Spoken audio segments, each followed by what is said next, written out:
As I was saying, I am not against land banking. What I am saying is, considering that every alternative that the real estate market presents to the middle class is either one that punishes them or one that locks up their capital permanently. As a middle class, your option is either to take that small disposable income that you have, take it to the outskirts, build, and then get locked up into a lifelong commitment of jumping traffic, of endless traffic, of stress, of daily commute. The other alternative, if you want to do something with your capital, is to take that money and then tie it in a 20-year, 30-year, 40-year land bank. Now, while there are no problems with either of these alternatives, because these are basic realities of the market, the middle class do not have as much options. They do not have as much leeway as the rich have. The rich today can afford to just go buy in a prime location, already built location, and then bet against that property for financial returns. But the odds against the middle class is such that the people who have little disposable income, the same disposable income that its primary goal is to help them make more money. The value of cash for the middle class is its ability to make more cash, to generate cash flow, to build wealth for the middle class, to help move up the economic ladder.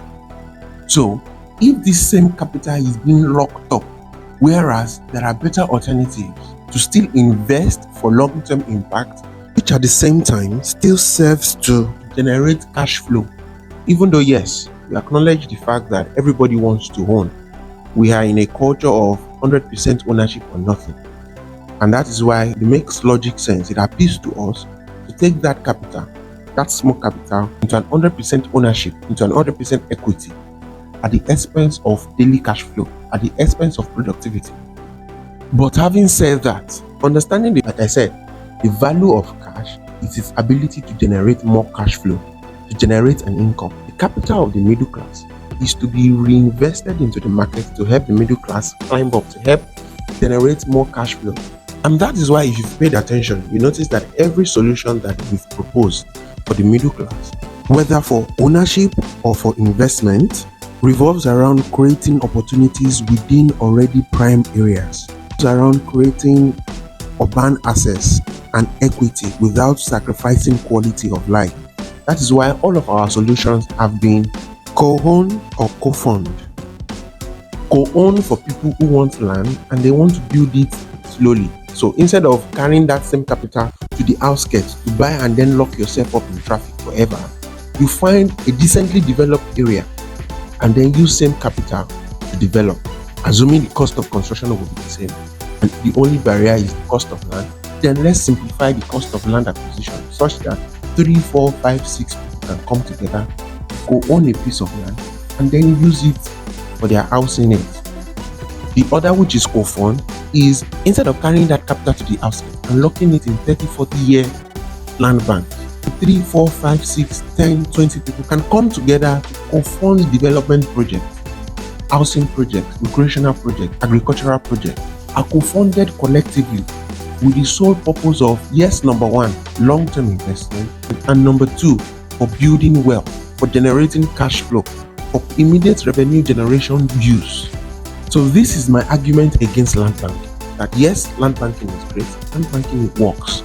However, for the middle class, it is not a matter of right or wrong. It's a matter of whether where that capital is invested, the right fit for such capital. It's a matter of, can the use of your capital actually help you move up the economic ladder without waiting for 40, 50 years before that. Now, whether co-own or co-fund, if you are interested in any of this, simply drop a DM or a comment and we'll take it from there. So, whether co-own or co-fund, both achieve the same thing. Both operate under the same philosophy of, instead of carrying your capital and using it to punish yourself or using it to lock yourself up for 50, for 30 years before you can get value from that investment, use that capital to find opportunities in already developed areas where such capital can help you build without sacrificing your rest of mind, where same capital can also help you invest in long-term investments but with shorter time to revenue and with guaranteed cash flow without waiting 30, 40, 50 years to actually get those returns on such investment. and I hope this helps.